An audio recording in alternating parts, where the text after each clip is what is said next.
Yes, we are live, and US equities posted solid gains with the S&P 500 coming off a 7-week losing streak and briefly dipping into bear market territory last Friday.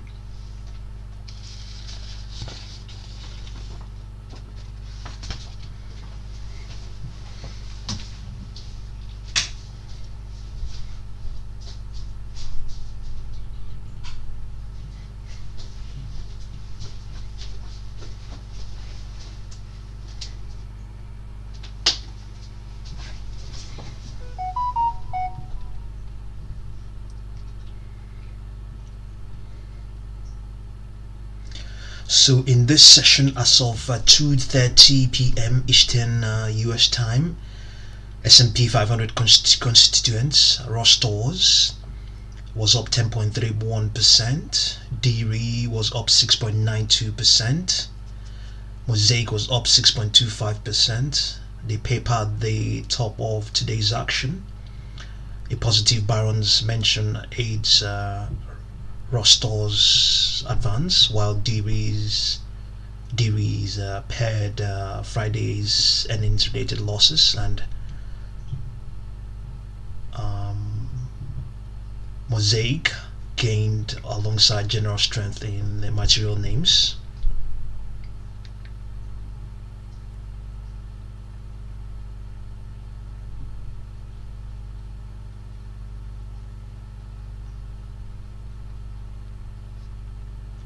As of 3:30 p.m., there was a drift lower in major indices during the New York lunch hour, yet the market found its footing and got running again to revisit prior soon highs, where it was eventually met with some resistance. Those respective resistance levels were at 3,980 for the S&P 500 and 11,500 for the Nasdaq. So let's see whether we can get what happened for those indexes. SPX.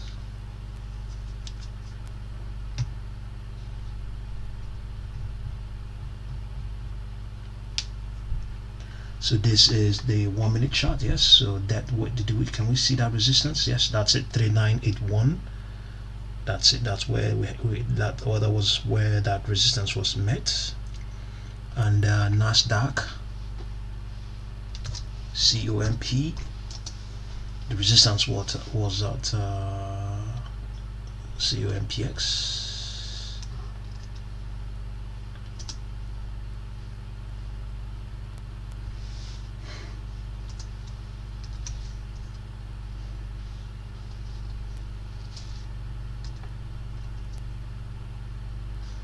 Resistance was at 11,551. That's right. Yes. So just about everything got pulled along the pushed higher, including the consumer discretionary sector. It was up 0.03%. Let's get that here. Let's get that from consumer discretionary, consumer staples, discretionary. Okay, see 0.0. Okay, it eventually yes, eventually added 0.34% thereafter, which it was up as much as 0.9% a short time ago when this piece I'm reading was written. So today's broad-based buying interest has afforded an edge on the value factor versus the growth factor. Currently, the Russell 3000 index was up 2% versus a 1.6% gain for the Russell 3000 growth index.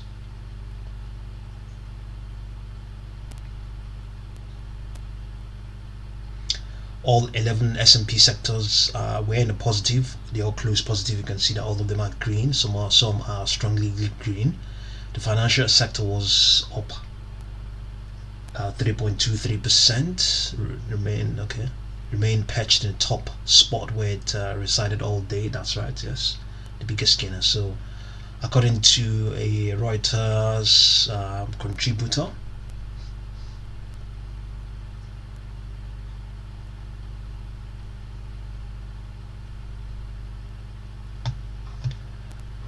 U.S. Treasury yields rose today as risk sentiment improved ahead of a busy week that will include minutes from the Federal Reserve's latest meeting and new supply of short and intermediate dated debt. Longer dated yields have dropped from 3.5-year highs as sharp declines in stocks increased demand for safe haven debt, and as investors worry that the Fed's aggressive plans to hike interest rates will tip the economy into a recession.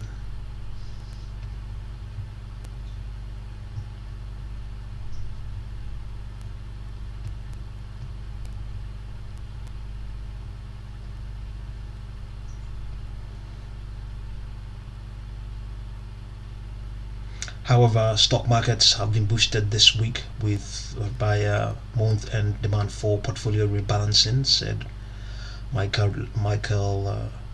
Lorizio, senior fixed income trader at Manulife Investment Management.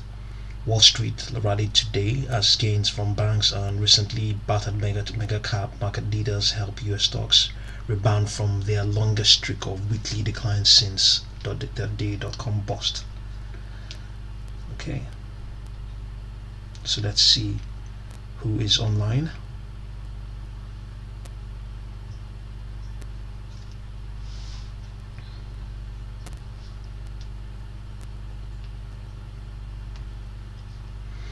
A sharp drop in inflation expectations as measured by inflation-linked bonds will also be in focus, as it may reflect growing confidence that the Fed's hawkish plans to rein in inflation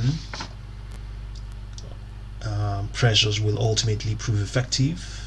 It is at least one part of the mosaic that the Fed looks at in trying to evaluate where inflation expectations are, and right now to see tips break-evens pull back.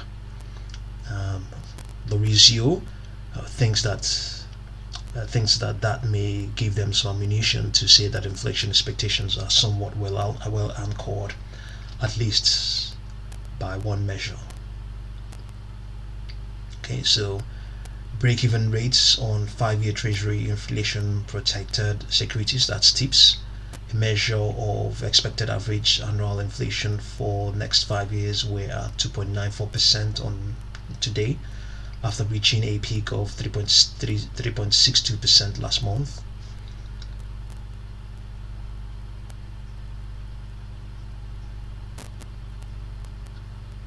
Okay, we're going to have a look. We will have a look at BBAI. Just 1 minute.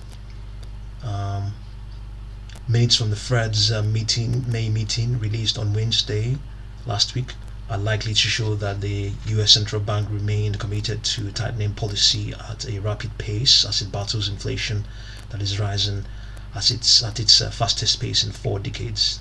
Fed funds futures traders are pricing in 50 basis point rates increase for each of the Fed's June and July meetings, and a strong possibility in the same in September. The Fed's benchmark rate is expected to rise to 3.06% by March from 0.83% now.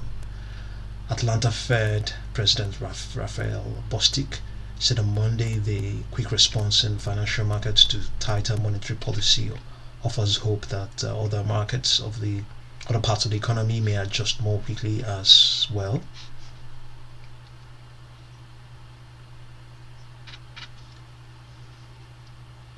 He added that it might make sense to pause further tightening after the June and July meetings for the U.S. Central Bank to assess the impact on inflation and the economy.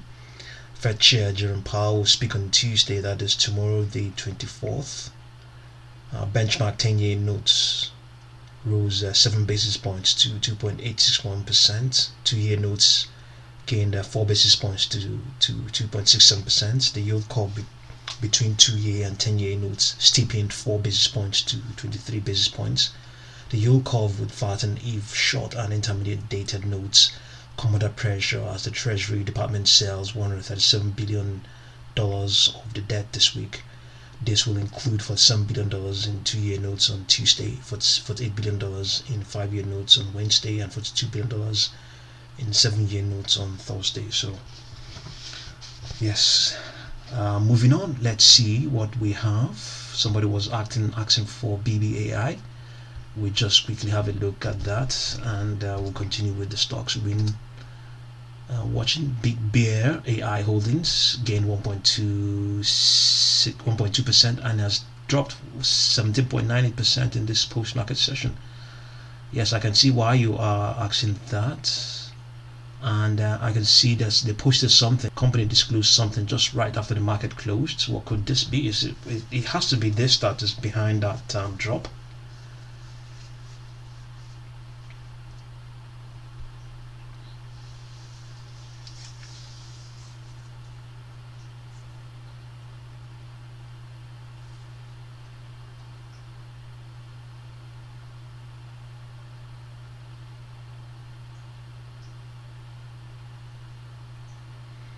Okay, Big Bear AI Holdings Inc.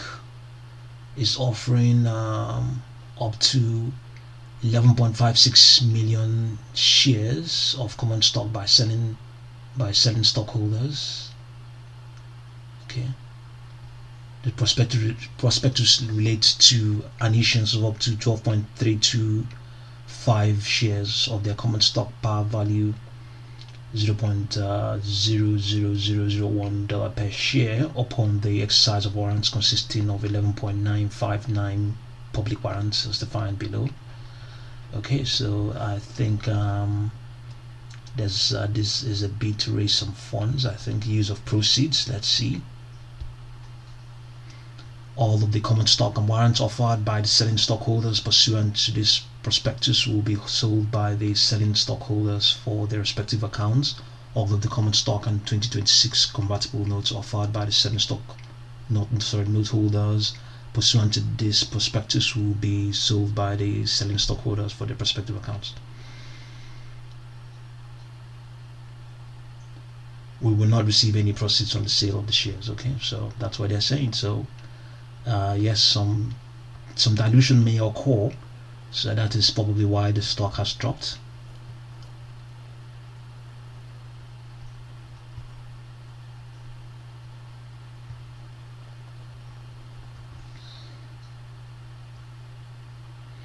Okay, so let's quickly jump to MULN.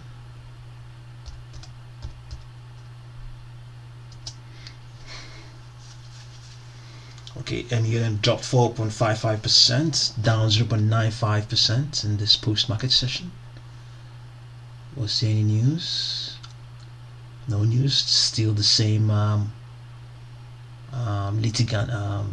Still the same people trying to sue the company. That's what we have there. Or trying to sue or suing the company.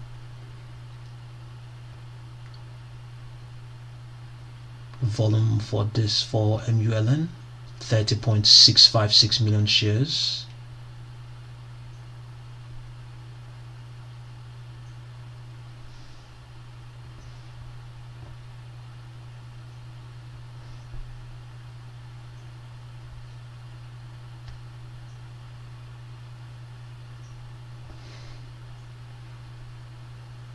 Okay, the 27th of May calls gain about 150%.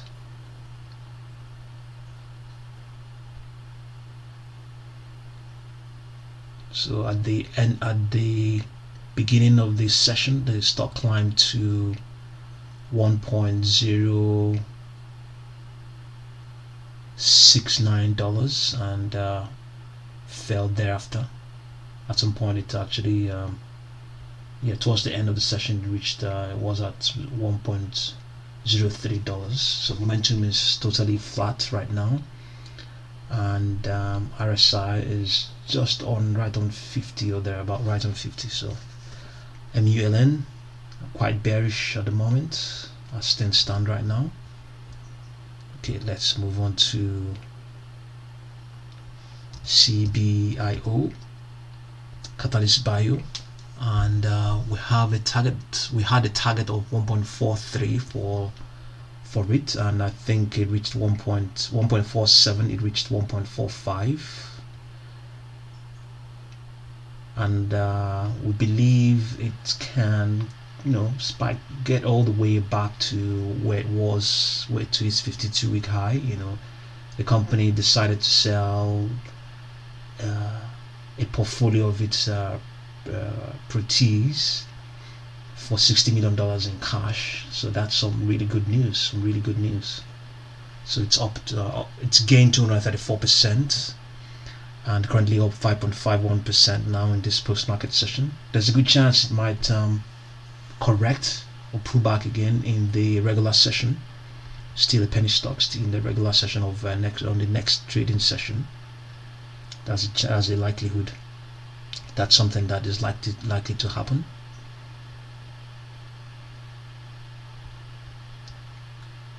So it has the resistance at $4.2.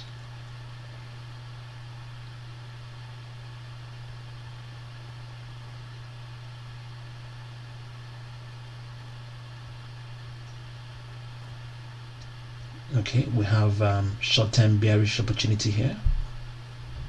This arose today. Sorry, short-term bearish opportunity.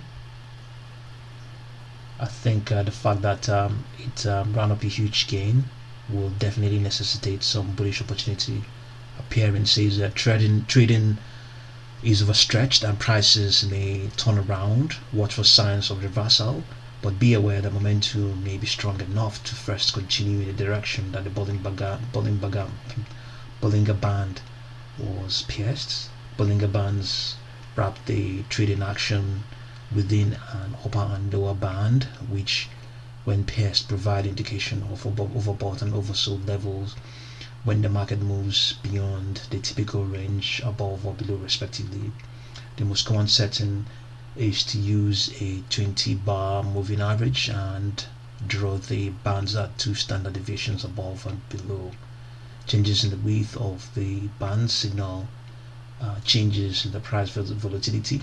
The bands expand when the price is experiencing greater volatility and contracts during the periods of lesser volatility.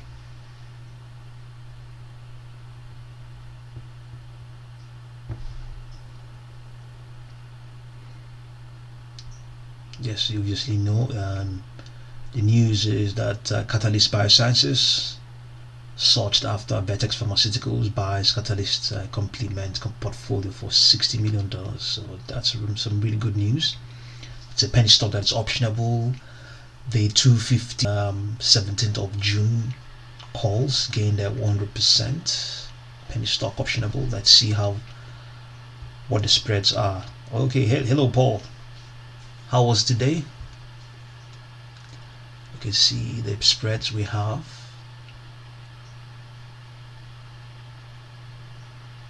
Not so wonderful. You can see the ask is 0.15 and the bid is 0.1.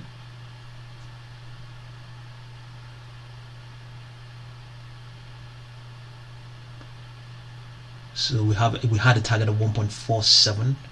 It almost got there. 1.45 was what it got there. So the opportunity there, I mean, you can imagine it ran up a huge gain of 234%. So naturally you would expect that there will be some bearish opportunities, some a reversal is on the cards. So I mean, it shouldn't surprise you, shouldn't be alarmed if that happens. So, but at the same time, fundamentally it's looking sound. $60 million for a pharmaceutical, a bioscience stock. We all know that most of them really don't have any income as such. I mean, it's not as if they don't have income, but they hardly sell anything as such. They spend what they have. They spend their expenditure is on R&D. So seeing this is a big relief. Yes. Oh yeah, that's a tidy sum for a day. That's a tidy sum for a day.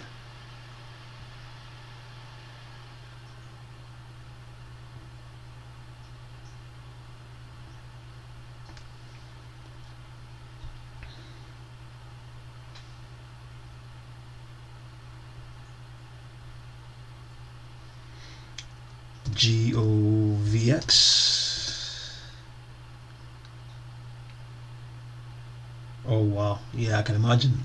at least you've recovered something out of that 700. Yes, yeah. Some days are good, some days are bad. Okay, GOVX Labs, it gained 66.91%. I think this is the second session of gains. I believe it was on the move on the 20th, that was Friday, but now in this post market is down 9.05%. Let's see whether we have any news for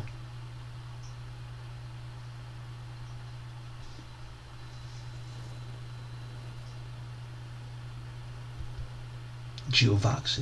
Let's see.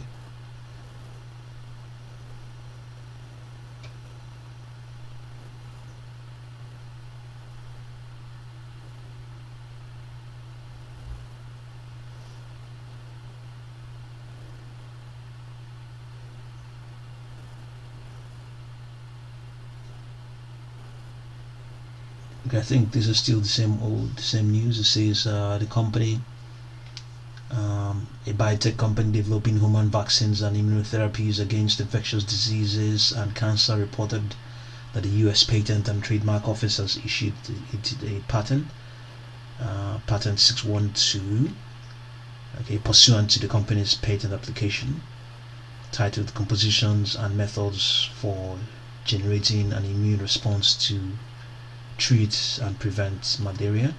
In general, the claims granted in the patent cover GOVX's modified Vaccinia Ankara vector expressing certain antigens for the malaria parasite. Okay, the company CEO says they remain strongly committed to advancing innovation towards improving public health worldwide, and this patent reflects a potentially significant advance relative to malaria prevention. Their development priorities continue to be on COVID-19, currently in phase 2 clinical trials, and their cancer immunotherapy program with Gedeptane. Okay, and much more. Yes. So there's some solid news out there concerning GOVX. Okay, it's not optionable, and 165.284 million shares crossed the tape. Definitely one of the major reasons why it was a big mover today. One of the most active stocks. Yes. I can't remember what our target for this stock was.